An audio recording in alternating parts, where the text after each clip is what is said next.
የያዛችሁ ዮሐንስ ወንጌል ምዕራፍ 8ን ታወጣላችሁ።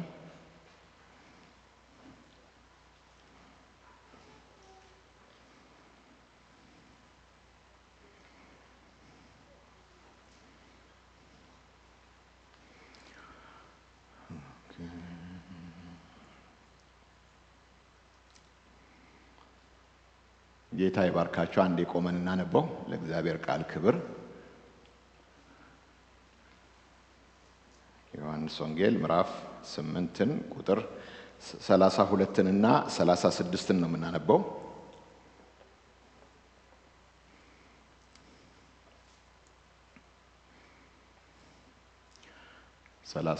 እና 36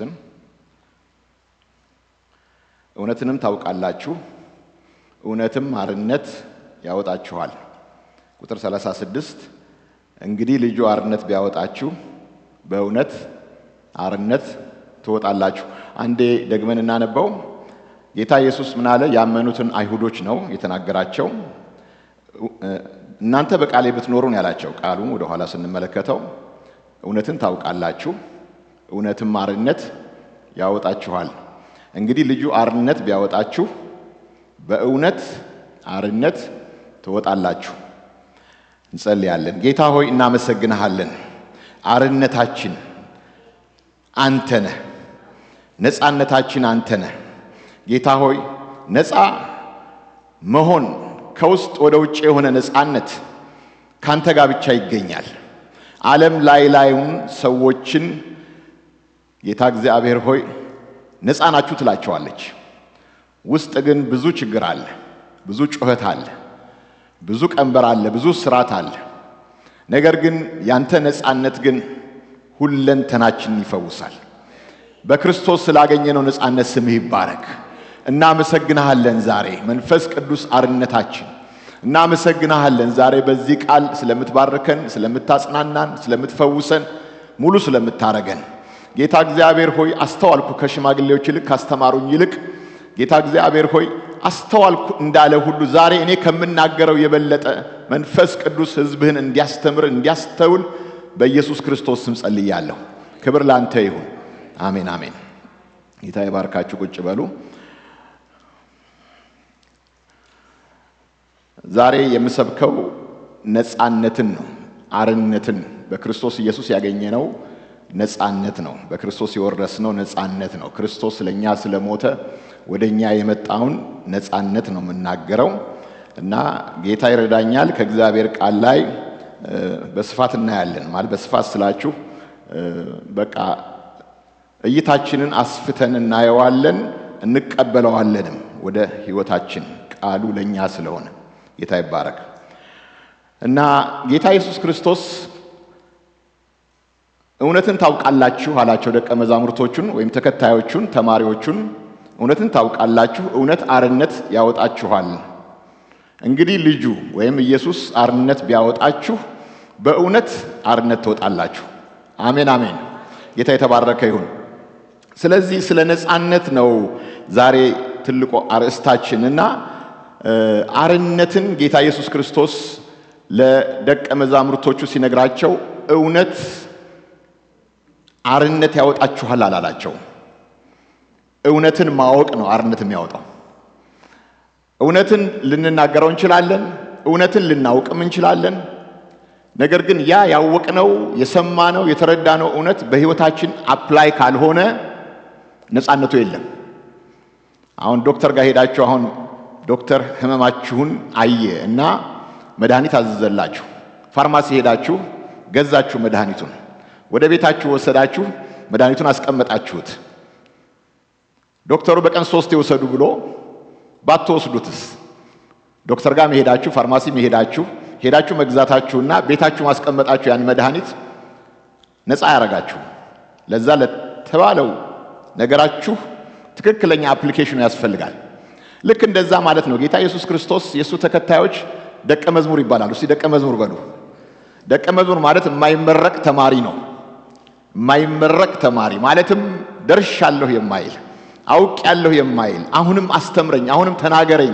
ልክ እንደ ማርያም በጌታ እግር ስር ተቀምጣ በቃ ከሱ አፍ ማር የሆነ ቃል ሲንጠባጠብ መላ እሷነቷን እንዳረካትና እንደፈወሳት እንዳበረታት ማለት ነው። በቃ ደቀ መዝሙር በጌታ እግር ስር ነው የምታገኙት። መማር በቃሉ ስልጣን ስር ይገኛል። ከጌታ ይማራል። ከተማረ በኋላ ደግሞ ያ ጌታ የሚናገረው ቃል ሕይወትና መንፈስ እንደሆነ ያውቃል። ስለዚህ ያንን እውነት በሕይወቱ አፕላይ ቢያደርገው በሕይወት እንደሚኖር እና ሆልነስ መፈወስ እዛ ውስጥ ነፍስ፣ ስጋ፣ መንፈስ፣ ስሜት ሳይቀር እንደሚፈወስ የእግዚአብሔር ቃል ሕያው ነው፣ የሚሰራ ነው። ጌታ የተባረከ ይሁን። ስለዚህ ይሄ ነው ጌታ ሊናገራቸው የፈለገው ነገር። እነኚህን ሰዎች እውነትን ታውቃላችሁ፣ እውነትን አርነት ያወጣችኋል አላቸው። እንግዲህ ልጁ አሁን ነፃ የሚያወጣን ክርስቶስ ነው። እንግዲህ ልጁ አርነት ቢያወጣችሁ አላቸው ጌታ፣ በእውነት አርነት ትወጣላችሁ አለ። ጌታ ይመስገን። እና ነፃነት ማለት እውነትን የማወቅ ውጤት ነው። እውነትን የማወቅ ውጤት ነው። ፍሪደም የሚባለው እውነትን ስናውቀው ነው። ከእውነት ጋር ያለን ኢንቲመሲ ኮኔክሽን ነው ነፃ የሚያወጣን። ከእውነት ጋር ያለን ህብረት ነው ነፃ የሚያወጣን።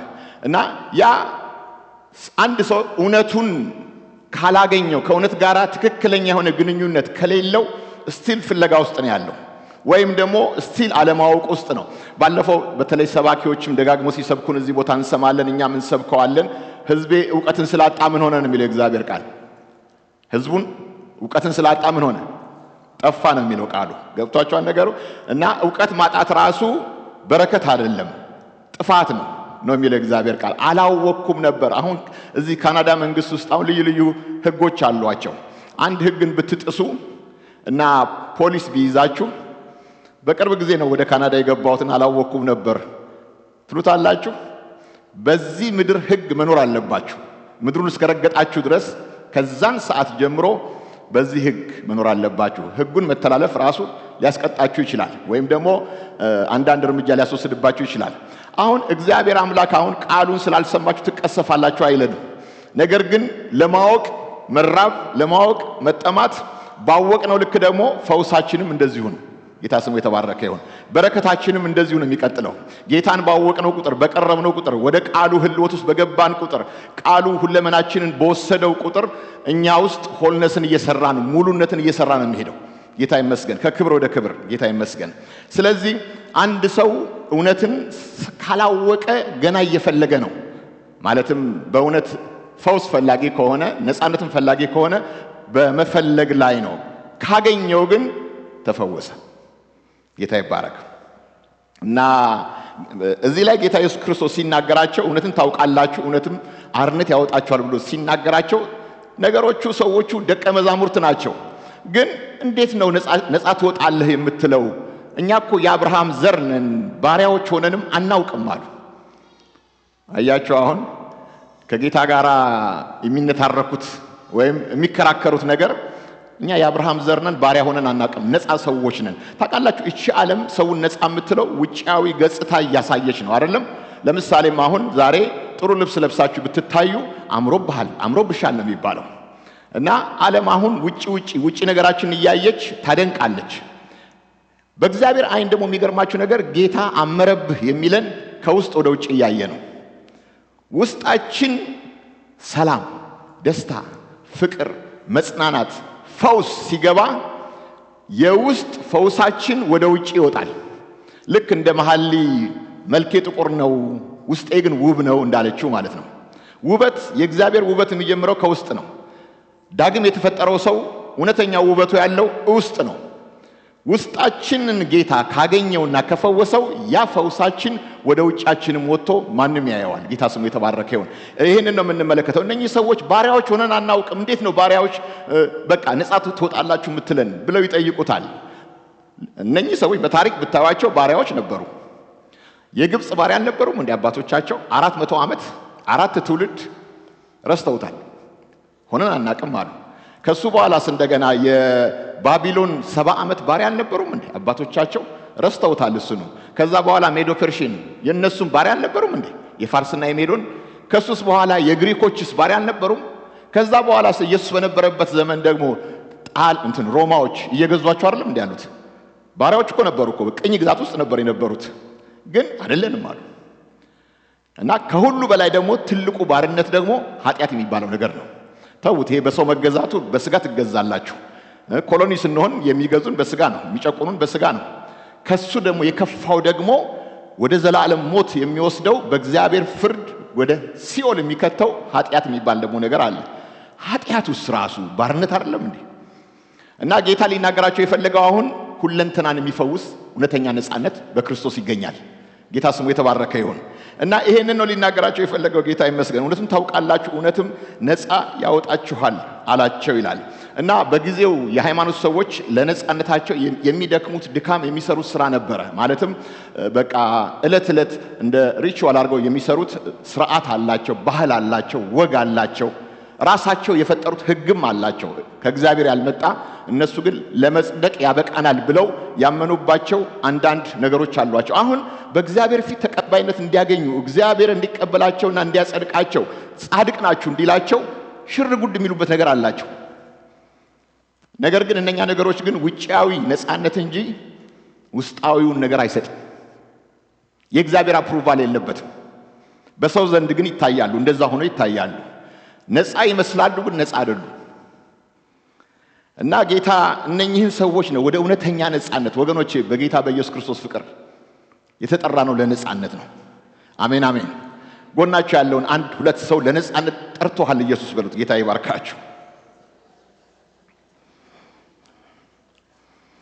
ጌታ ይባርካችሁ። ለነፃነት ተጠርተናል። እውነተኛ ነፃነት የሚገኘው ኢየሱስ ክርስቶስ ጋር ነው። ጌታ ስሙ የተባረከ ይሁን። አሁን አንደኛ ቆሮንቶስ ምዕራፍ 9 ላይ ስለ ነፃነት ይናገራል። እና እዛ ላይ አሁን እኛ ቆላስያስ ላይ መጀመሪያ ወደ ኋላ ቆላስያስን ብትመለከቱ አትንካ፣ አትቅመስ፣ አትሂድ በሚል ሰው ሰራሽ ስርዓት ስለምን ትገዛላችሁ? ገብታችኋል? እነኚህ ነገሮች ነፃ የሚያወጡ ይመስላሉ ይላል። ውጫዊ ነገራቸው ነፃ አውጪ ነው። አሁን አትንካ፣ አትቅመስ፣ እዚያ አትሂድ። አንድ ጊዜ አንድ ሰው ጋር ይቃጠራል። እንግዲህ ያው ነገሩ ቀጠሯቸው መንፈሳዊ ቀጠሮ ነው። ግን የቀጠረው ግን ያ ሰው ደግሞ እንደ ምግብ ቤት የሚመስል ፓብ ውስጥ ነው የቀጠረው። እዛ ፓብ ውስጥ ገብቶ ልጁን ይጠብቃል። እዛ ውስጥ ደግሞ እንደገና የዛ ከተማ ልጆች ደግሞ 1-3-4 ሰዎች ነበሩ። አዩት። እቺ ሰውዬ ጴንጤ አይደለችም እንዴ?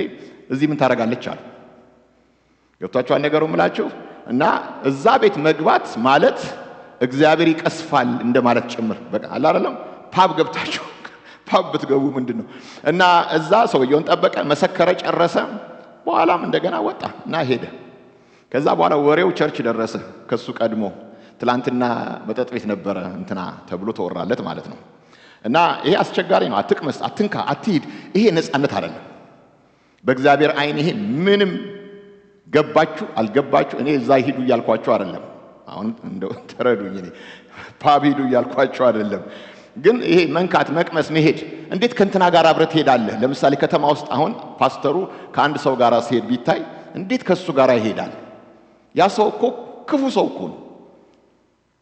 ገብታችኋል ነገር? ከዛ ሰውዬ ጋር ስለሄድኩኝ አልጸድቅም ወይም ደግሞ ምንም የሚመጣ ነገር በእግዚአብሔር አይን ምንም የሚያመጣ ነገር የለም። በመጽሐፍ ቅዱስ ላይ ልብ ብላችሁ ስሙ። ነፃነት ማለት አንደኛ ቆሮንቶስ ምዕራፍ 9 ላይ ሁሉ ተፈቅዶልኛል በሉት እንደገና፣ ነገር ግን ሁሉም አይጠቅመኝም። ገብታችኋል? አሁን ምንድነው? በክርስቶስ ኢየሱስ ያለው የህይወት መንፈስ ህግ ነው። እኛ አሁን በፊደል ህግ ውስጥ አይደለም ያለነው፣ በመንፈስ ቅዱስ ህግ ውስጥ ነው ያለነው። በክርስቶስ ኢየሱስ ያለው የህይወት መንፈስ ህግ ከኃጢአትና ከህግ ባርነት ነፃ አውጥቶኛል። አሜን አሜን። እኛን አሁን የሚመራን መንፈስ ቅዱስ ነው እንጂ የፊደል ህግ አይደለም። ገብታችኋል ነገሩ ምላችሁ? መንፈስ ቅዱስ አሁን በእኔ ተፈቅዷል አልተፈቀደም እያልኩ አይደለም እኔ የማደርገው። ፊደሉ አይደለም አሁን የሚያኖረኝ እኔን። ገብታችኋል ነገር? ሁሉም ተፈቅዶልኛል። እስቲ በሉት እስቲ ሁሉም።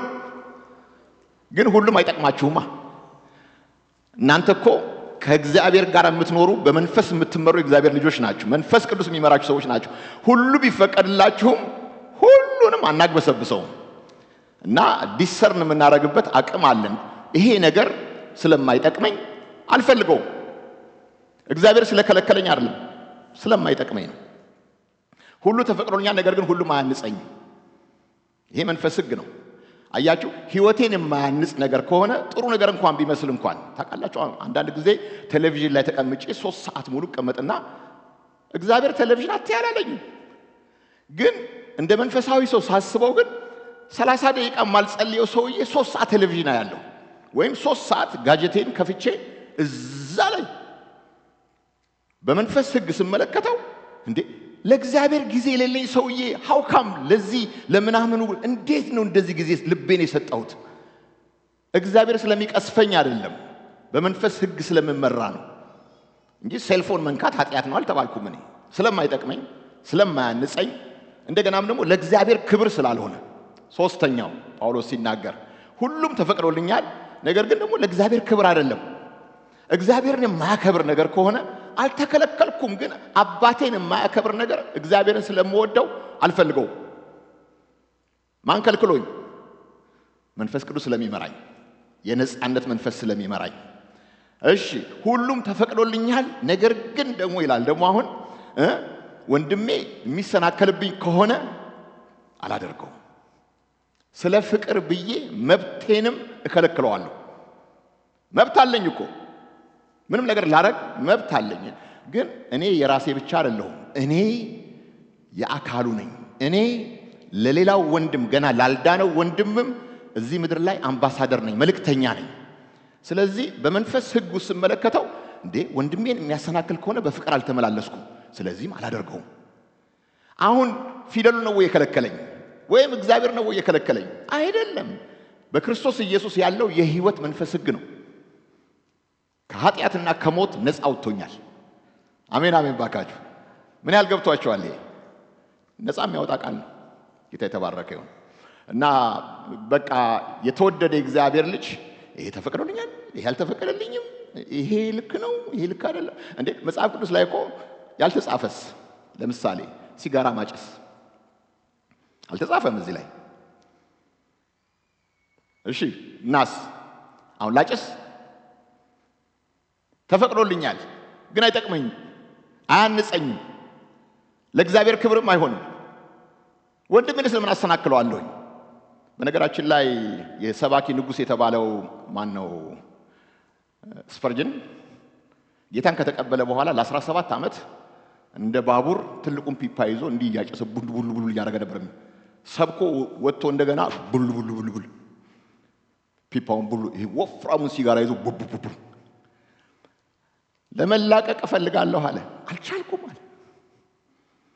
ሲጋራ በማጨሴ ሄል አይከተኝም እግዚአብሔር፣ ግን አይጠቅምም ለሚያዩኝ ሰዎችም እኔም አዝናለሁ አለ። ማን ያላቀኛል? የሰባኪ ንጉሥ እኮ ነው። የሱ ስብከቱ እስካሁን ድረስ እንደ ኮሜንተሪ ሼልፉን በሙሉ እንደዚህ ይሞላል። ስብከቱን ስሙት። አሁንም አንድ ስብከት ሲሰብክ የ2 ሰዓት ስብከት ነው የሚሰብከው። የእግዚአብሔርን እንዴት አድርጎ መንፈስ ቅዱስ እንደዚህ የሚያገለግል የእግዚአብሔር ሰው ለ17 ዓመት ያህል የሲጋራ እስረኛ ነበር። ነፃነት ያጣ ሰው ነበር። እግዚአብሔር ግን አንድ ቀን ገላገለው። ጌታ ስሙ የተባረከ ይሁን። ስለዚህ ምን ላችሁ ፈልጌ ነው፣ አሁን አድርግና አታድርግ አይደለም ነፃ የሚያወጣችሁ፣ ወይም በፊደል ሕግ ላይ አይደለም ያላችሁት፣ በመንፈስ ሕግ ነው ያላችሁት። መንፈስ ቅዱስ ነው የሚመራችሁ። ስለዚህ አራቱን ነገሮች ንገሩኝ።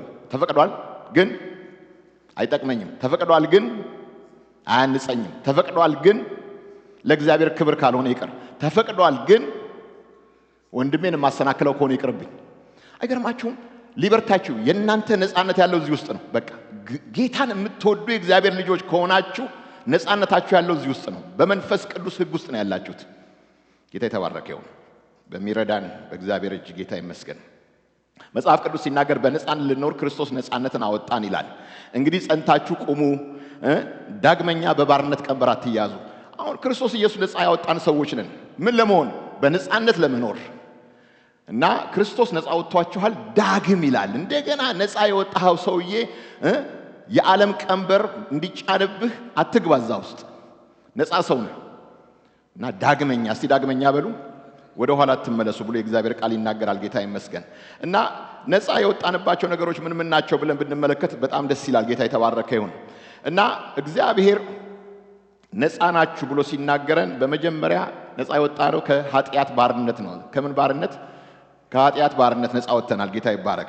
እና እግዚአብሔር እንግዲህ እግዚአብሔር ከሱ የሚለየን በአስተሳሰብም በድርጊትም ከእግዚአብሔር የምንለይበት፣ ራሳችንን የምንጎዳበት፣ ሰዎችንም የምንጎዳበት የድርጊት ወይም የማሰብ ኃጢአቶች አሉ። እነኚህን ኃጢአቶች ኃጢአት ብሎ የእግዚአብሔር ቃል ይናገራል። ሚሲንግ ዘ ማርክ ነው የሚሉት። እና ሚሲንግ ዘ ማርክ ማለት አንድን ነገር በቀስት ለምሳሌ እንዲገባ ነው። ያችን ሴንተር ለመምታት ቀስቱን ስትወረውሩ ሴንተሩን ካልመታችሁ ሚስ አረጋችሁ ማርክ። ኃጢአት ማለት ይሄ ነው። እግዚአብሔር የሚፈልገው እዛ ጋር እንድደርስ ነበር፣ እኛ ግን ትንሽ ሄደናል እና ኃጢአት ማለት እግዚአብሔር ከፈለገልን ነገር ያነሰ ነገር ስናረግ ኃጢአት ነው ያ ነገር እግዚአብሔር የማይፈልገው ነገር ማለት ነው አሁን ከኃጢአት ወጣችሁ ለጽድቅ ስለተገዛችሁ ለእግዚአብሔር ክብርና ምስጋና ይሁን አሜን አሜን አሁን ከኃጢአት ባርነት ነፃ ወጣችኋል በክርስቶስ ስትሆኑ ጌታ ፈቷችኋል ነፃ አውጥቷችኋል እና ለጽድቅ የተገዛችሁት ይላል አሁን ነፃ ወጣችሁ ዝም ብላችሁ አልሄዳችሁ ግን የተገዛችሁለት በኋላ እናየዋለን ጌታ ቀንበሬን ተሸከሙ ነው ያለው ስለዚህ ነፃ የወጣ ሰው የጌታ ቀንበር አለው ከባዱ ቀንበር ሲሰበርልን የዓለም ቀንበር የኃጢአት ቀንበር ሞትን የመሰለ ትልልቅ ቀንበሮች ከላያችን ላይ ጌታ ከሰባበረልን በኋላ ኑ ወደኔ ከኔ ተማሩ ቀንበሬን ተሸከሙ አለ ያ ቀንበር ምንድነው ቀላል ቀንበር ነው ልዝብ ቀንበር ነው ከጌታ ጋር አብሮ እንደመጠመድ ነው ምን ማለት መሰላችሁ ይሄ ነገር ጌታ ሲያስተምረኝ አንድ የተገራ ወይፈን እና ያልተገራ ወይፈን ገበሬው ያልተገራውን ሊገራው ሲፈልግ ከተገራ ወይፈን ጋር በአንድ ቀንበር ይጠመዳል አሁን ጌታ በጣም የሚገርማችሁ ነገር ነው እኔ የዋህ በልቤ ትሁት ነኝ አለ አሁን ኑ ከኔ ጋር አብረን እንጠመድ አሁን ይሄ አብሮ መጠመድ እንግዲህ እንዴት መሰላችሁ ኢየሱስ ክርስቶስ አሁን ተንበረከከ ና ልጄ ከኔ ጋር አብረህ ተጠመድ ጌታ እዚህ ጋር በአንድ ቀንበር የሱን ቀንበር እኔ ላይ ጫነ ከሱ ጋር አብሬ መራመድ ጀመርኩ እሱ በሚሄድበት አካሄድ ጌታ ጀንትል ነው ቀስ ብሎ ነው የሚመራኝ እና የሱን ህይወት እኔ የዋህ በልቤ ትሁት ለነፍስ እረፍት ታገኛለህ አሁን ቀንበሬ ቀላል ነው ሸክሜ ቀንበሬ ልዝብ ሸክሜ ቀላል ነው የሚያሳርፍህ ነው ና ከኔ ጋር ተጠመድ እሱ የተገራ ነው እኔ ያልተገራሁ ነኝ በሱ ገራለሁ ጌታ ስሙ የተባረከ ይሁን እና ይሄንን ነው ጌታ ሊለን የፈለገውና ከኃጢአት ወጣችሁ ለጽድቅ ስለተገዛችሁ ለእግዚአብሔር ክብርና ምስጋና ይሁን ሁለተኛው የሕግ ቀንበር ነው ሕግ ሲበሉ የሕግ ቀንበር እና ሕግ ቀንበር ማለት ይሄ ሃይማኖታዊ ሕግጋት ስርዓት ወግ ባህል በቃ ይሄ ትራዲሽኖች በሙሉ ሰዎች በልምድ የእግዚአብሔር መመሪያ አድርገው ነው የሚይዙት እግዚአብሔር ያላለውን እኮ ነው በተለይ ፈሪሳውያን ብዙ ሕጎችን ጨምረዋል እግዚአብሔር ከተናገረው ሕግ ሌላ ብዙ ሕግና ስርዓት እነኛን ሕግና ስርዓቶች በቃ ጌታ ያላላቸውን ሁሉ ለማድረግ እየሞከሩ በእግዚአብሔር ፊት ቲያትር ይሰራሉ ታውቃላችሁ ቲያትር ማለት ሾው በቃ ጻድቅ ለመባል ብዙ ጥረቶች ያደርጋሉ እና ያ ጥረታቸው ብቻ አይደለም ገና እኮ ያላሟሉትና ያላደረጉትን ነገር እንዳደረጉ ሆኖም ይሰማቸዋል እና በእግዚአብሔር ፊት ራሱ ጻድቃንን ብሎ በጣም እርግጠኛ ሆኖ መጽሐፍ ቅዱስ ሲናገር 99ኙን ነገር ታዘህ እንኳን የእግዚአብሔር የሆነውን አንዱን ባታዘዝ 99ኙን ነገር ይዞ ይሄዳል የእግዚአብሔር ጽድቅ እንደሱ ነው የእግዚአብሔር ጽድቅ ፐርፌክት ነው ይሄን ፐርፌክሽን የሞላ ኢየሱስ ብቻ ነው አንድና አንድ እሱ ብቻ ነው 100% የእግዚአብሔርን ጽድቅ ሳትስፋይ ያደረገ እሱ ብቻ ነው እግዚአብሔር እኛን ሲመለከት እኛን አይደለም የሚያየው ክርስቶስን በእኛ ውስጥ ነው የሚያየው እኛን አሁን 24 ተቀባይነት ያገኘንበት ምክንያት በክርስቶስ ጌታ በሰራው ስራ ነው እሱ ስለሰራልን ነው የእስራኤላውያን ሁሉ ጊዜ ንግግር አለ ወይም አምልኮ አለ አቤቱ ስራችንን ሁሉ ሰርተህልናልና ሰላም ትሰጠናለህ ወይም ደግሞ እግዚአብሔር ሆይ ሰላምን እኮ ያገኘነው አንተ የኛን ስራ ስለሰራህልን ነው ጌታ ስሙ የተባረከ ይሁን የክርስቶስ ስራ ብቻ ነው እኛን የሚያሳርፈንና ሰላም የሚሰጠን ጌታ ይመስገን እና አሁን ሕግ ላይ እነሱ ትርኢቶችን ያሳዩ ነበር ለእግዚአብሔር በቂ ለመሆን በራሳቸው ጥረት ይታገሉ ነበር ታውቃላችሁ ብቃት ማን ነው ብቃታችሁ ወገኖች ጌታ ኢየሱስ ጌታ ይመስገን ብቃታችን ክርስቶስ ብቻ ነው ለዚህ ነው እኮ እንዳትመኩ የሚለው ከስራ አይደለም ሰርታችሁ ልትመኩ አትችሉም ነገር ግን እሱ የሰራላችሁን ግን ወስዳችሁ ግን የራሳችሁ አርጋችሁ ግን በክርስቶስ ልትቀርቡኝ ትችላላችሁ እግዚአብሔር መቼም ምህረቱ እንደዚህ ነው ምን አይነት ደግ አምላክ ነው በቃ ታላቅ ወንድማችሁ ክርስቶስ ሰርቶላችኋል በሱ በሰራው ስራ ግቡ ወደ ዘላለም ህይወት ኢንጆይ አርጉት ላይፍን ብሎ እግዚአብሔር አምላክ ፈቀደ ሰው በተፈጥሮ ልቡሺ ስለማይለው ነው ያለቀ ነገር የማይፈልገው እኔ ስለተሰየት እዚህ ይለኛል ወደ ጌታ ሳልመጣ በፊት ነውና ከጎን ያሉትን ሰዎች ሁሉ አያለሁ እኔ ለመጀመሪያ ጊዜ ነው በእግሬ 67 ኪሎ ሜትር ሄድኩት ከድሬዳዋ ልቢና በዛ መንገድ ላይ ሲሄድ በቃ እግዚአብሔሮችን አይተህ እንኳን ማረኝ ይያልኩኝ በቃ ያቺ በእግሬ ሄድኩባትና በቃ ስቃይን ሁሉ በጣም ከባድ ስቃይ ነው ለኔ አሁን ያ ጉዞ ማለት አረሳውን በህይወቴ እጅግ የተማረርኩበት ጉዞ ነው እቺን እንኳን አይተህ ብትምረኝ ጽድቅ አርግያት እና ግራና ቀኝ እመለከታለሁ ሰዎችን እነሱ ምን እንደያዙ አያቸው አንዳንዶቹ ጃንጥላ ይዘዋል አንዳንዶቹ ድንጋይ ተሸክመው ነው የሚሄዱት አንዳንዶቹም እዛው ቁጭ ብለን ስናርፍ ሳር ላይ ቅማል ይዞ የሚሄድ ሰው አለ ተስዬ ነው ብሎ ይሄን አሁን በእግዚአብሔር ፊት ይዘው የማይሄዱት ነገር የለም። በቃ ሰው አንዳንዶቹ ከብት ይዘው ሄደው እዛ ያርዳሉ። በቃ እንደዛ ነገሮች እና እኔም ደግሞ ተሰቃይቼ ነው በቃ እግሬ እንዲህ ያልኩ ነው በቃ የደረስኩት። እንደው መራመድ እንኳን አቅቶኝ በጣም ነበር ማሳዝነው። እቺን አይቶ ያጸድቀኛል። ክርስቶስ እኮ ሰርቶ እኮ ጨርሶታል እኮ። አንስታይን በጊዜው ያን ሁሉ ምርምር አድርጎ ያን ሁሉ ክፉ ነገሮችንም መልካም ነገሮችንም ሰራርቶ መጨረሻ ላይ አዘነና ጠርሙስ ወረወረና ሰበረ ደረጃው ላይ። ከዛ በኋላ በዛ ጠርሙስ ላይ በጉልበቱና በእጁ መሄድ ጀመረ። ከዛ ድምጽ መጣ ከላይ ከሰማይ፣ ልጄ ሆይ ተፈጽሟል አለው። አንተ ደም አፍስሰህ አትገባም ወደ እግዚአብሔር መንግስት፣ ደም ያፈሰሰልሃል፣ ተፈጽሟል። እሱ ተጸጽቻለሁ ዘመኔን ሁሉ እያለ ያለቅሳል። ይሄን አይቶ እግዚአብሔር ቢምረኝ ነው ነገሩ። እግዚአብሔር ግን ስለሱ ኢየሱስን አይቷል። ጌታ ስሙ የተባረከ ይሁን። ስለዚህ ከሕግ ቀንበር ነፃ ወጥታችኋል። መጽሐፍ ቅዱስ ሲናገር እንግዲህ በክርስቶስ ኢየሱስ ላሉት አሁን ኩነኔ የለባቸውም። መቼ? አሁን በክርስቶስ ኢየሱስ ናችሁ፣ አሁን ኩነኔ የለባችሁም። የእግዚአብሔር ልጅ የኢየሱስ ክርስቶስ የሕይወት መንፈስ ሕግ ቅድም እንዳልኳችሁ ከኃጢአትና ከሞት ሕግ ነፃ አውጥቶናል። አሁን የለባችሁም፣ ኩነኔ የለባችሁም። ማን ነው የሚኮንናችሁ? እናንተ በክርስቶስ ኢየሱስ ናችሁ፣ ኩነኔ የለባችሁም። ጌታ ስሙ የተባረከ ይሁን። ስለዚህም የሕግ ቀንበር ከላያችን ለተሰበረ ጌታ ይመስገን። ሌላው የሞት ፍርሃት ነው። ሶስተኛው ነፃነታችን ሞት ነው። ሞት ዋና የሰው ልጅ ጠላት ነው። የማይለመድ ጠላታችን ሞት ነው። መጽሐፍ ቅዱስ ግን ጌታ ኢየሱስ ክርስቶስ ሞትን በሞት ሻረው ይላል። ጌታ ስሙ የተባረከ ይሁን። ሞትን በምን ሽሮታል? እንደገና እናንተ ሞትን በሞት ሻረው። ማን ሞቶላችሁ? ኢየሱስ ሞቶልን። ጌታ ስሙ የተባረከ ይሁን። ሞትን በሞት ሻረ። አሁን ከሞት ፍርሃት ነፃ ናችሁ። በሌላ አነጋገር የሚገርማችሁ ነገር ነው። ዛሬ መስፍን ጨርሰሃል ብባል ፍርሃት ልክ እንደ ዳዊት በሞት ጥላ መካከል እንኳን ብሄድ አንተ ከኔ ጋር ነህና ክፉን አልፈራም። ሞት ጥላ ላይ ብዙ የሞት ጥላ አስፈሪ ነው አይደለም? ሲመጣ በላያችሁ ላይ የሞት ጥላ ሲመጣ እንደዛ ነው እና በሚያስፈራው በዛ ተስፋ በሌለው አይነት ሸለቆ ውስጥ እየሄድኩኝ አንተ ከኔ ጋራ ነህና እኔ ክፉን አልፈራም። ወገኖቼ በዛ ሰዓት በዛች ሰከንድ ውስጥ መላእክቶች በዙሪያ ያሉ፣ እርግጠኛ ሆኜ ነው የምነግራችሁ። በዛች ሰከንድ ጌታ አለ። እርግጠኛ ሆኜ ነው የምነግራችሁ። እረኛችን ሙያተኛ አይደለም። በዛ አስቸጋሪ ሰዓት ቤተሰቤ፣ እናቴ፣ አባቴ፣ ወንድሜ፣ እህቴ ሊገላግሉኝ በማይችሉት አስቸጋሪ ነገር ውስጥ ተከብቤ ጥላው በላይ ላይ ሆኖ እሱ ከኔ ጋር ነውና ክፉ አልፈራም።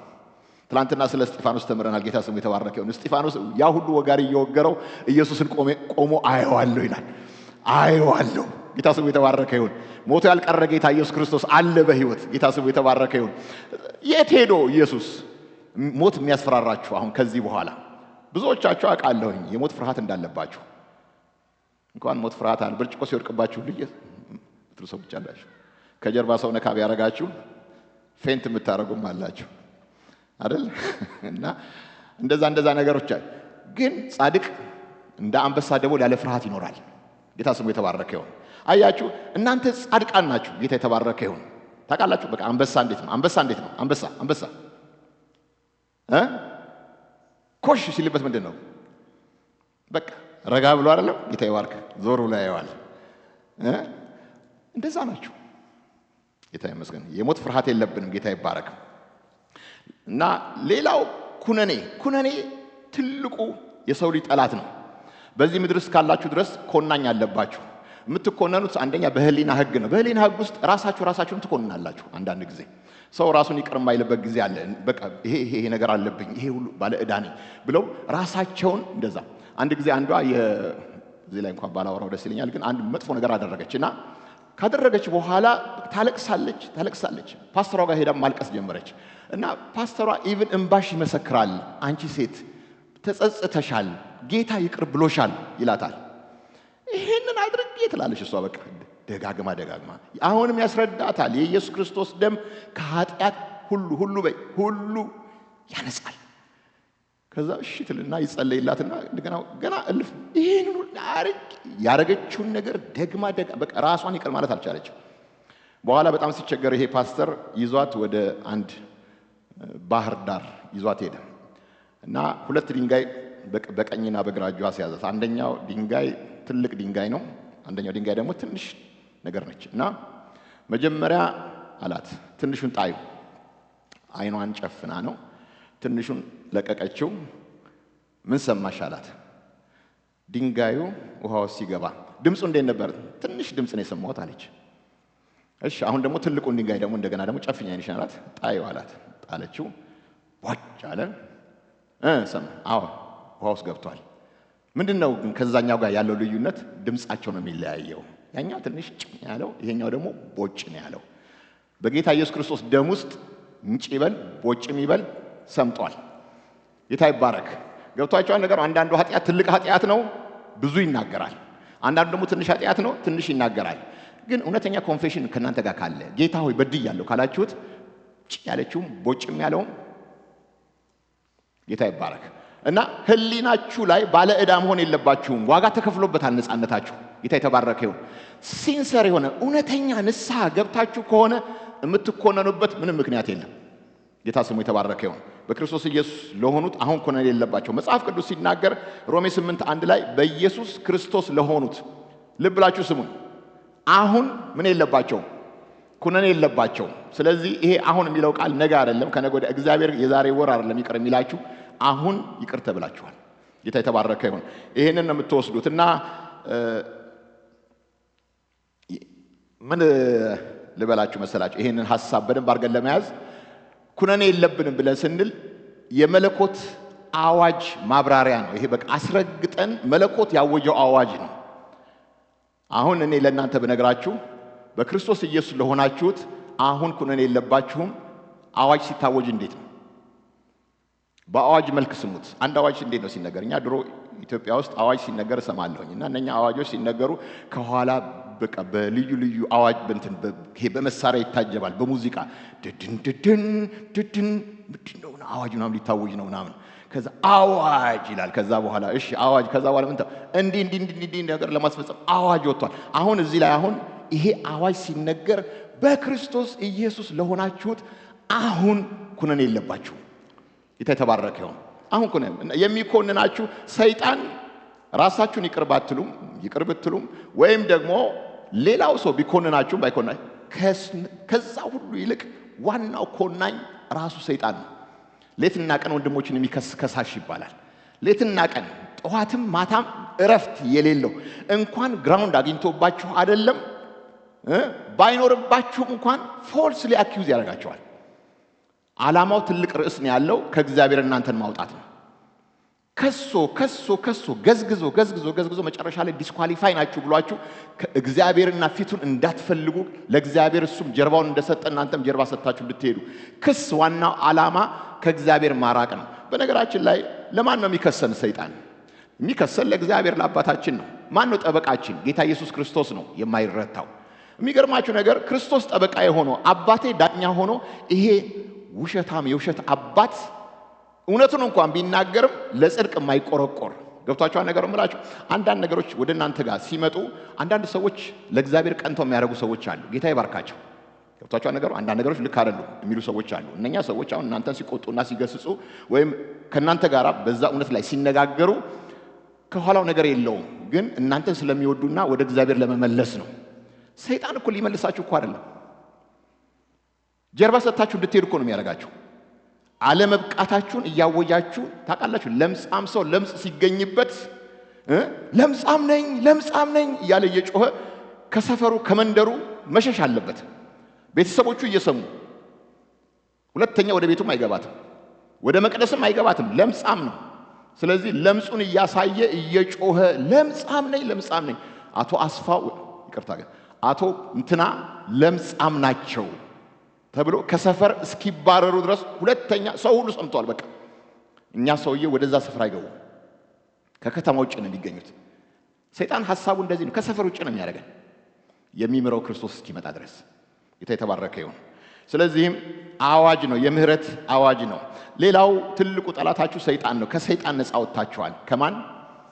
ከሰይጣን ነፃ ወጥታችኋል። እና ከሰይጣን ነፃ መውጣታችንን በተለይ ቆላስይስ 1:14 ላይ እሱ ይላል ክርስቶስ ከጨለማው ስልጣን አዳነን።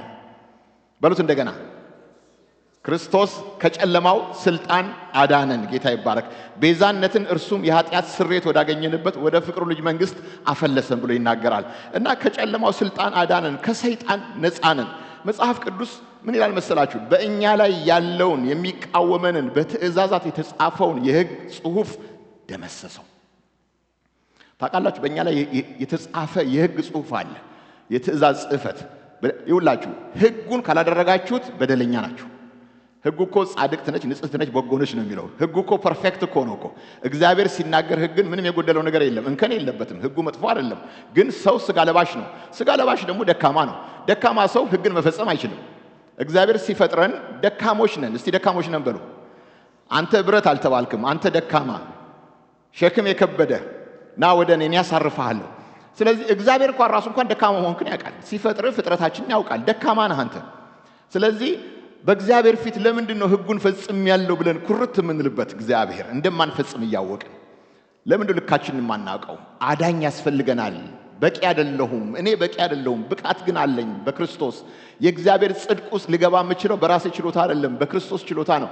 ስለዚህ እዚህ ጋር የምትመለከቱት አሁን ይቃወመን የነበረውን የዕዳ ጽሕፈት ደመሰሰው ይልና እንደገና እሱንም በመስቀል ጠርቆ ይላል። ክርስቶስ በመስቀል ላይ ሲጠረቅ ከኛው ዕዳ ጋር ነው። የኛም ዕዳ አብሮ እዛ ውስጥ ተጠርቋል። ለዚህ ነው ቴሌስታ የሚለው ቃል ያለው፣ ተፈጸመ የሚለው ቃል የመጣው ዕዳው ስለተከፈለ ነው። ለእግዚአብሔር ጽድቅ ተከፍሏል ዋጋ። ማን ከፈለ? ክርስቶስ ከፈለው። ያን ልንከፍለው የማንችለውን ዕዳ እሱ ከፈለ። ስለዚህ መጽሐፍ ቅዱስ ሲናገር ከመንገድ ጠርቆ አስወግዶታል። ጌታ ይመስገን። ከዛስ በኋላ አለቅነትና ስልጣናትን ሁሉ ድል በመንሳት እያዞረ በግልጽ አሳያቸው ይላል። አለቆችና ስልጣናት ማለት አሁን እዚህ ላይ ጄኔራሉ፣ ኮሎኔሉ፣ ሻለቃው፣ ሻምበሉ የሰይጣን እኮ ራሱ የሃይራርኪ አለው ሰይጣን። ገብቷችኋል ነገር እምላችሁ? ዋናው አመራር ሰይጣን ነው። ከሱ ስር ደግሞ እንደገና የሺህ አለቃ፣ የመቶ አለቃ፣ የአምሳ አለቃ አሉት። አሁን ጌታ ይህን መስቀል ስራ ሰርቶ ሲያሸንፍ የሰይጣንን ታውቃላችሁ። ጄኔራሎች እዚህ ጋር ስንት ኮከብ ነው ያላቸው?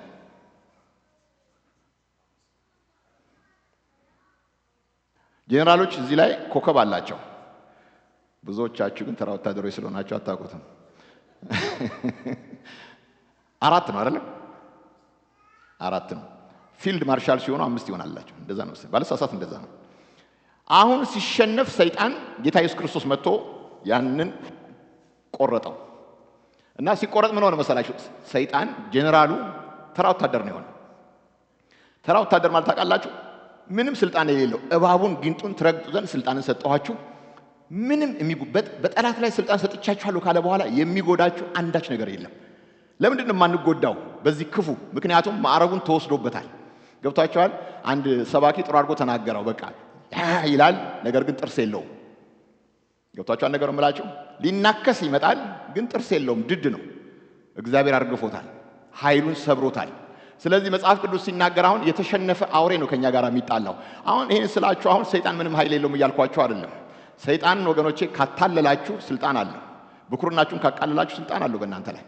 ነገር ግን የሚገርማችሁ የክርስቶስ እስከሆናችሁ ድረስ እናንተ ደከማችሁ ማለት ክርስቶስ ደከመ ማለት አይደለም። ጌታ ስሙ የተባረከ ይሁን። እሱ ስለ እናንተ አይደክምም። ጌታ ይመስገን። ስለኛ ይማላል። ጴጥሮስ ደክሞ ነበር፣ አንድ ቦታ ላይ ደክሞ ነበር ጴጥሮስ። እኔ ግን ስላንተ ማልጄአለሁ አለው። ምን እንዳይሆን? እምነት እንዳይጠፋ ስላንተ ማልጄልሃለሁ። በተመለስክ ጊዜ ወንድሞችን አጽናለሁ። ጌታ ስሙ የተባረከ ይሁን። ስለዚህ መውደቅና መነሳት አለ። ቢሆንም ክህደት አይመልሰንም። ታውቃላችሁ፣ ድካም ሌላ ነው፣ ክህደት ሌላ ነው። የካዱትን ወደ ንስሐ ማምጣት የማይቻል ነው ይላል እግዚአብሔር ቃል ላይ። መካድ ሌላ ነገር ነው። ስደክምበት ግን እኔ ጌታ ሆይ ድካም ይዞኛል፣ ድምፄ እንዳላሰማ አቅቶኛል፣ ወድቅ ያለሁኝ ጌታ ሆይ ማረኝ አለ አይደለም? እውነተኛ ሲንሰር የሆነ ግንኙነት ከጌታ ጋር ደክሜ ባሃለሁኝ፣ አቅቶኛል። ያን ጊዜ ወገኖቼ የሚያበረታ ነገር ይመጣል። ጌታ ስሙ የተባረከ ይሁን። ድካም ላይ ደክመሃል ይጥልሃል ማለት አይደለም፣ ይተውሃል ማለት አይደለም። የጌታ ጸባይ አይደለም ይሄ። እንደውም ከደከመው ጋር ጌታ አብልጦ አለ። በደከምኩ ጊዜ እኔ ጌታን የበለጠ አይቼዋለሁ ከበረታሁበት ጊዜ ይልቅ። እግዚአብሔር ወገኖቼ ሙያተኛ አይደለም፣ እረኛ ነው። ጌታ ስሙ የተባረከ ይሁን። ስለዚህም አስወግዶታል ብሎ ይናገራል። ጌታ ይመስገን። እና አንድ ነገር እንድናውቅ ያስፈልጋል። እግዚአብሔር ጠበቃችን እንጂ ከሳሻችን አይደለም። እግዚአብሔር ምናችን ነው? ጠበቃችን። ክርስቶስ ምናችን ነው? ጠበቃችን ነው። እግዚአብሔር ከኛ ጋር ከሆነ ማን ይቃወመናል? ገብቷችኋል? እግዚአብሔር ካንቺ ጋር ከሆነ ማን ነው የሚቃወምሽ? እግዚአብሔር እኮ ያንቺ ጠበቃ ነው። ላንቺ ነው የቆመው እንጂ ያንቺ ጠላት አይደለም፣ ያንተ ጠላት አይደለም እግዚአብሔር። ስለዚህ እግዚአብሔር ካንተ ጋር ከሆነ ማን ነው የሚቃወም? ተቃዋሚ እንዳለህ ይታወቃል። ተቃዋሚዎች እኮ አሉ እኮ የሉም እኮ እያልን አይደለም። ነገር ግን እሱ ነው እኮ ያንተ እኮ ጠበቃ፣ እሱ ነው እኮ ያንተ ዳኛ። ማን ነው የሚቃወምህ? ጌታ ስሙ የተባረከ ይሁን። የሚያጸድቅ እግዚአብሔር ነው። የሚኮንን ማን ነው? እግዚአብሔር የሚያጸድቅ ከሆነ ኮናኙ ማን ነው? ማንም። ጌታ የተባረከ ይሁን። ስለዚህ መጽሐፍ ቅዱስ ተቃወሙት። እስቲ ተቃወሙት በሉ፣ ተቃወሙት። አሁን ያዕቆብ ምዕራፍ 4 ላይ እንግዲህ ለእግዚአብሔር ተገዙ ይልና ተገዙ፣ መጀመሪያ ሳብሚት አድርጉ ለእግዚአብሔር፣ ከዛ በኋላ ዲያብሎስን ተቃወሙት ይላል። አሁን ይሄ መቃወም የሚለው ቃል ወገኖቼ በኢየሱስ ስም ማለት ብቻ አይደለም። መቃወም ማለት የአክሽንም ልዩነት ነው። ሰይጣን ሂድ በሚለን መንገድ ሳንሄድ ሬዚስት የምናደርገው የሱን ሐሳብም ጭምር ነው። መጀመሪያ ለእግዚአብሔር ስንገዛ የሚገርማችሁ ነገር ነው፣ ሰይጣን የሚሰጠንን መንገድ እየተቃወምን ነው። ለእግዚአብሔር ነገር ስንገዛ ጠላት ወገኖቼ የሚለውን ነገር ነው ያልነው ነው። እግዚአብሔር በዛ ውስጥ የስሙ ስልጣን ይሰራል። በኢየሱስ ስም የሚሰራው ያን ጊዜ ነው። አያችሁ፣ አሁን ሰይጣንና ሐሳቡን በድርጊት በቃ እየተባበርኩት፣ ነገር ግን በአፌ ግን በኢየሱስ ስም ብለው ራሱም ሳያስቀው አይቀርም። ምክንያቱም ከኔ ጋር እኮ ነው እየሄድክ ያለኸው፣ ተስማምተኸኛል እኮ ነው የሚለው። እንዴት ብለህ የምትቃወመኝ? ድርጊትህ አክሽንህ ከኔ ጋር ነው ያለው። ገብታችኋል? ሰይጣን አሁን የድምፃችንን ትልቅነት በኢየሱስ ስም ማለታችን አለ የሚፈልገው። ነገር ግን ሬዚስት አደርገዋለሁ፣ በአካሄዴ በአስተሳሰቤ ቃወመዋለሁ። እሱ በሚፈልገው አይነት ፖዚሽን አልገኝለትም። ጌታ በሚፈልገው ፖዚሽን ላይ ነው የምገኘው። ጌታ ስሙ የተባረከ ይሁን። ከነ ድካሜ የእግዚአብሔር ሐሳብ ላይ ነው ያለሁት። ስለዚህ በዛ ውስጥ ወገኖቼ ደካሞቹ ኃይለኛ ናቸው። ገና ስሙን ስጠሩ መጽሐፍ ቅዱስ ሲናገር ገና ቀና ብዬ ስምህን ስጠራ ጠላቶቼ ወደ ኋላ ይሸሻሉ። ደስ አይላችሁ? ገና ኢየሱስ ልትሉ ስትሉ ቴረር ውስጥ ነው የሚገባው ሰይጣን። ስለዚህ መጽሐፍ ቅዱስ ተቃወሙት ከናንተ ይሸሻል። ጌታ የተባረከ ይሁን። ሌላው ነፃ የምንወጣው ከበሽታ ነው። ከበሽታ ነው። እስቲ በሽታ በሉ። እሱ ድካማችንን ተቀበለ ደዌያችንን ተሸከመ የተባለው ይፈጸም ዘንድ ይላል የእግዚአብሔር ቃል። ማን ነው እሱ ድካማችንን የተቀበለው? ኢየሱስ ክርስቶስ ድካምህን ተቀብሎታል። እንደገናም ደግሞ ደዌያችንን ተሸክሞታል። በመስቀል ላይ የኛን ቁስል ነው የተሸከመው። በመገረፉ ቁስል እናንተ ተፈውሳችኋል። ጌታ ሲገረፍ እናንተ ተፈውሳችኋል። ጌታ ስሙ የተባረከ። አሁን ስለ በሽታ ሲነገር አንታመምም እያልኳቸው አይደለም። አንዳንድ ትምህርቶች አሉ፣ ከመስመር የወጡ ትምህርቶች አሉ። ምንድነው እኔ በሽታ ይዘኛል ብዬ አላምንም የሚሉ ሰዎች አሉ። አመንክም አላመንክም ትታመማለህ። ሰው ነህ፣ መልአክ አይደለህም። ሰው ነህ፣ አንድ ቀን ትታመማለህ። ይሄ ማለት የሰው ልጅ ማንነቱ ይሄ ነው። ግን ያለ ጊዜ የመጣውን በሽታና ሞት ግን መቃወም ይችላል። ገብቷችኋል? እግዚአብሔር የሰጠኝን ዘመኔን እንዳልጠቀምበት ያለ ጊዜው የሚመጣ ነገር አልቀበልም በኢየሱስ ስም። እኔ እግዚአብሔር ለሞት የሚያበቃውን እንቅልፍ በቃ መጥቷል፣ ስለዚህ ነው ልትሄድ ነው ካለኝ እግዚአብሔር ትግል የለም። ጌታ ስሙ የተባረከ ይሁን። ያንን ወገኖቼ በደስታ አቀበላለሁኝ። ወደ ጌታ ነው የሚሄደው። ነገር ግን አንዳንድ ጊዜ ሰይጣን ጊዜውን ያልጠበቀ ችግር ይዞብኝ ይመጣል። ኮተቱን ይዞ ይመጣል እና ድከም ይለኛል፣ ታመም ይለኛል፣ ቁጭ በል ይለኛል። ታውቃላችሁ አሁን የስምዖን እናት በጠና ታማ ንዳድ ይዟት ነበር ይላል። ታማ ተኝታለች። ኢየሱስ ክርስቶስ መጣ፣ ተፈወሽ አላት፣ ተፈወሰች። ከዛስ በኋላ ምን ሆነች ነው የሚለው እግዚአብሔር ቃል? ተነስታ አገለገለቻቸው። እንዳታገለግል እኮ ነው ያሰራት። ተነስታ አገለገለቻቸው። ስለዚህ የሚቀር ነገር ሲኖረኝ፣ ሕዝቅያስ እኮ ዘመኑን ጨርሶ ነበር መሄድ ነበረበት።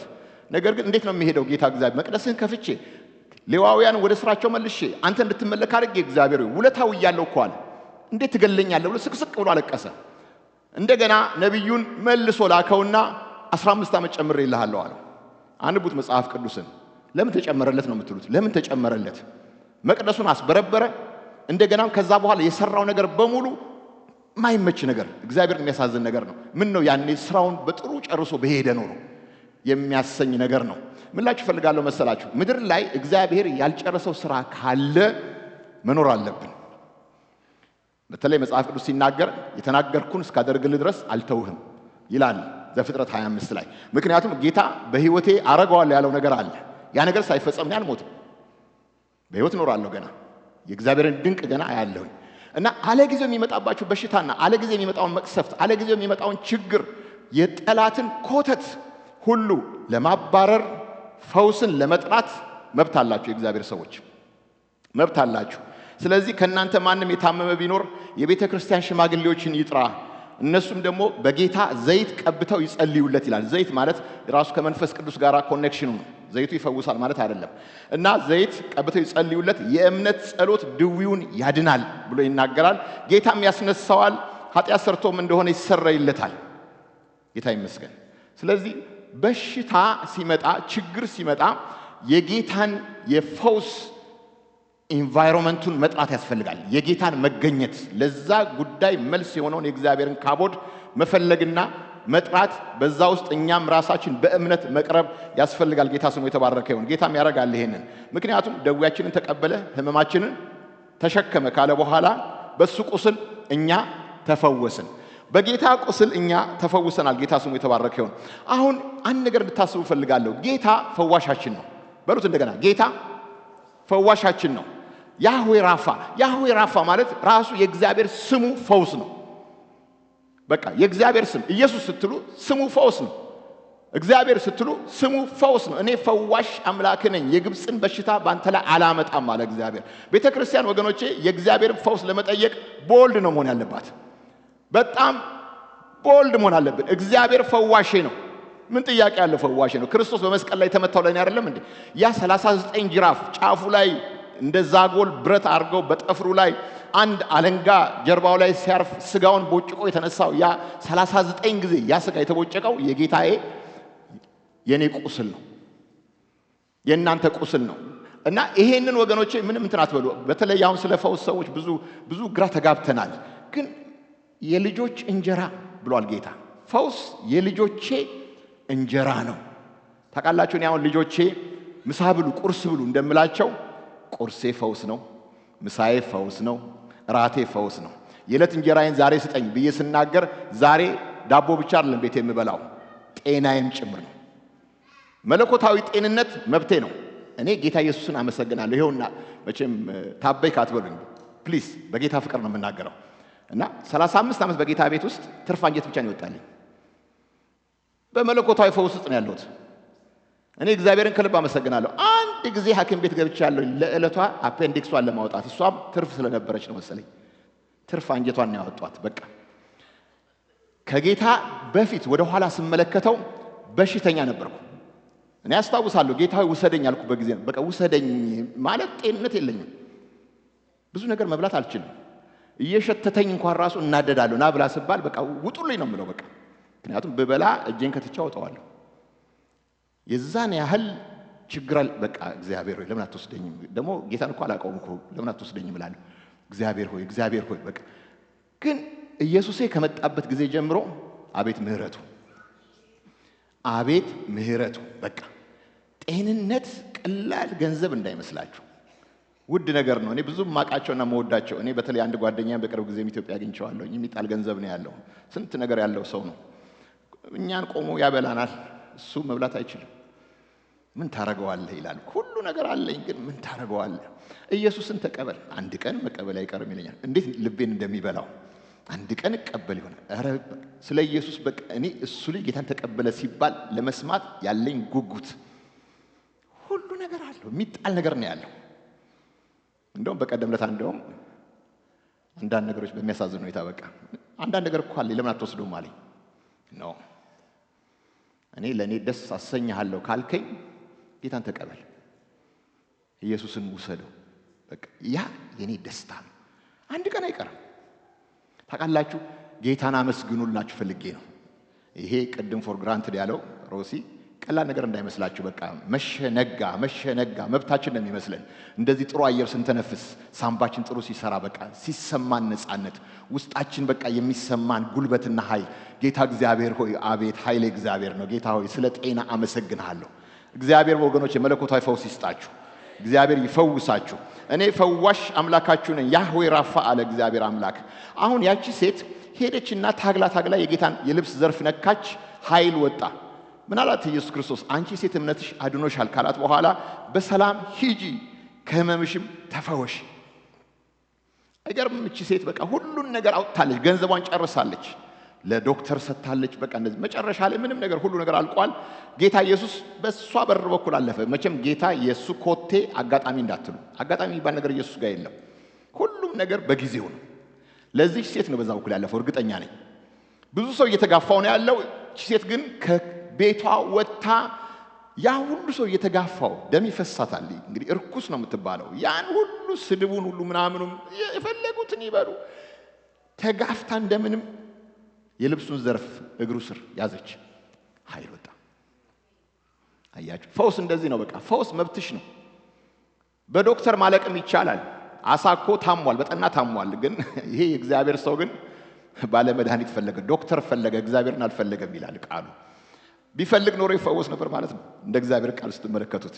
እና ባለ መድኃኒት ፈለገ፣ ዶክተር የለም እያለ ዶክተር ይፈልጋል፣ እግዚአብሔርን የመሰለ አምላክ እያለው ማለት ነው። ግን የቤተ ክርስቲያን ሽማግሌዎች ይጥራ፣ ዘይት ቀብተው ይጸልዩለት። የእምነት ጸሎት ድውዩን ያድነዋል። ይሄ ማለት ምን ማለት ነው? እግዚአብሔር እሰማዋለሁ፣ ያንን ጸሎት የፈውስ ጸሎታችሁን እሰማዋለሁ። ለቤተ ክርስቲያን ይሄ መብቷ ነው። ጌታ ስሙ የተባረከ ይሁን። እና በእምነት ይጸልይ። የእምነት ጸሎት ነው። እስቲ እምነት በሉ ባካችሁ። እምነት በቃ የተዘረጋ እጅ፣ ከእግዚአብሔር ጋር የሚያገናኘን እጅ እምነት ነው። አምኜ ነው የሚሄደው። እግዚአብሔር ይፈውሰኛል ብዬ ነው የሚሄደው። ሽማግሌ ይጸልያል ብዬ ብቻ አይደለም የሚሄደው፣ እኔም አምኜ ነው የሚሄደው። እንዴ እዚህ ቸርች ያው መስፍኔ ምስክር አለ። አንዲት እህት አረብኛ ነው የምትናገር አስታውሳለሁኝ። አረብኛ የምትናገር ልጅ ሰላም ነች ይዛት የመጣችው እና እቺ ሴት አማርኛ አትችልም፣ ምን አትችልም። በአረብኛ እያስተረጎመች በአማርኛ እንደዚህ ኢየሱስ ይፈውሳል አምናለሁ አለች። ተጸለየ፣ ሽንት ቤት ገብታ አስታወከች። ራሱ መንፈሱ በሷ አፍ ይናገር ነበረ። ደግሜባት ነው ምግቡን የሰጠኋት አለ። ታውቃላችሁ፣ አረብ አማርኛም አትችል ሰው ይዟት መጥቶ ልፈወስ አለች። ኧረ ይሄ ፈውስ የኛም ነው። ጌታ የተባረከ ይሁን። ኢየሱስ ክርስቶስ እኮ አለ ነው የምንለው እኮ። እምነት እኮ የእምነት ጸሎት ብሎ ሲናገር እግዚአብሔርን አምነዋለሁኝ። ሰውየው ብርቱ ይሁን ደካማ ይሁን ይጸለይልኝ። እግዚአብሔር የሚያከብረው የእምነቱን ጸሎት ነው። ብርታቱ ከሰዎቹ አይደለም። ብርታቱ ከእግዚአብሔር ሆኖ ጸሎቱ ይጸለይ። ዘይት ቀብተው ይጸልዩለት ማለት መንፈስ ቅዱስ በዛ ሰዓት ይነካኛል ማለት ነው። የእምነት ጸሎት ያንን ሰው ድውዩን ያድናል። ወገኖቼ በሽታችንን ለጌታ እንሰጠዋለን።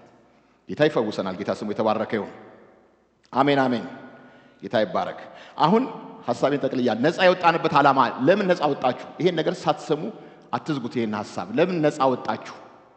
ጌታ ለምንድን ነው ነፃነት ሰጠኋችሁ የሚለን? ለምንድን ነው? አንደኛ ከእግዚአብሔር ጋር እንድንገናኝ ነው። እስቲ በሉት፣ ወደሱ እንድንቀርብ ነው። ሰው ተፈውሶ መሄድም ይችላል።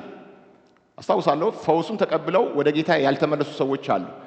ፈውስ ምክንያቱ አባትና ልጅ እንድንሆን ነው። እግዚአብሔርና እኛ አንዱ እሱ ነው። ሁለተኛው ሌሎችን ለመውደድ ነፃ እንድንወጣ ነው።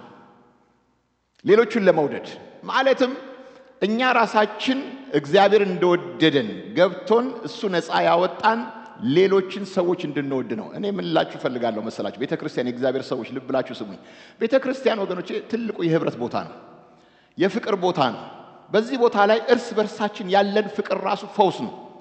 ታውቃላችሁ፣ ስትመጡ እዚህ እናንተ ራሳችሁ እንደ አምባሳደር ግቡ። ወደ ጌታ ቤት ስትገቡ እንደ አምባሳደር ማለት እንደ አገልጋይ ግቡ። ሰዎች ከናንተ ይጠብቃሉ፣ ፍቅር ይጠብቃሉ። ሰላም ስትሏቸው የሰላምታችሁን ፍቅር ትናንትናም ስንማር የነበረው አንዱ ትምህርት ይሄ ነው። ለመውደድ ነው። መጽሐፍ ቅዱስ ሲናገር ወንድሞች ሆይ እናንተ ለአርነት ተጠርታችኋል ይላል። ለምን ተጠርታችኋል? ለአርነት ተጠርታችኋል። ነገር ግን አርነታችሁ ለስጋ ምክንያትን አይስጥ ይልና ነገር ግን እርስ በርሳችሁ በፍቅር እንደ ባሪያዎች ሁኑ ይላል። ነፃ የወጣችሁት እርስ በርሳችሁ እንደ ፍቅር ባሪያዎች ልትሆኑ ነው ማለት። ተዋደዱ እርስ በርሳችሁ። ጌታ እኮ የፈታችሁ ሌሎችን እንድትፈቱ ነው። እናንተ ውስጥ ያለው መፈታት ወደ ሌላው ጋር ሲሄድ ሌላውንም ይፈታዋል። አሁን ቸርች መምጣት እኔ ደስ የሚያሰኘኝ የፍቅር ቤተሰብ ስላለ ነው። ይሄ ቤተሰብ የፍቅር ቤተሰብ ባይሆን ስንገናኝ እየተዋልን ብንተላለፍ ምን ላረግ ቸርች እመጣለሁ? ዓለምም ያለው ይሄው ነው። ቸርችም ውስጥ የምናሳየው ይሄ ከሆነ እዚህ ግን ተስፋ ነው የሚያዩት ሰዎች። ፊታችንን ሲያዩ ተስፋ ያሉ ግብዣ ነው የሚያዩት። ከፍትፍቱ ፊቱ ገብቷቸዋል ነገሩ። ፊታችን ላይ ግብዣ ነው የሚያዩት። ደህና ነህ ሆይ? ናፍቀኝ ነበር። እንዴት ነው ህይወት? እንዴት ነው ኑሮ? እንዴት ነው? እዚህ የለም።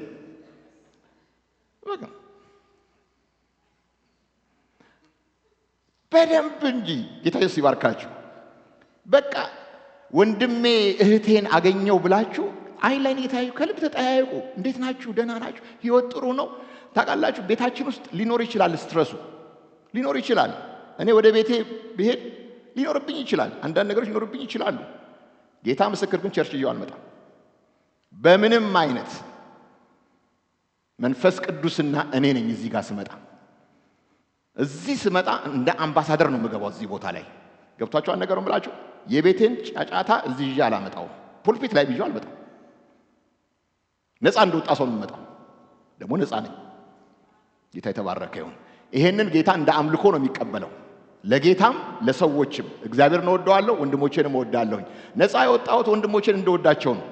እዚህ የምመጣበት ምክንያት ወንድሜን ለወደው ነው፣ እህቴን ለወዳት ነው። ቸርቹ ራሱ የፍቅር ቤት እንዲባል ነው። ይሄ ወገኖቼ ጥሪያችን ስለሆነ በቃ እቺን 2 ሰዓት እዚህ ቦታ ላይ የመጣንበት ምክንያት ለፍቅርና ለመልካም ስራ እንድንነቃቃ ነው ይላል። ገብታችኋል ነገሩን ብላችሁ? ፍቅር ለመስጠት ፍቅር ለመቀበል ነው እዚህ ቦታ የመጣ ነው። ያ አለ።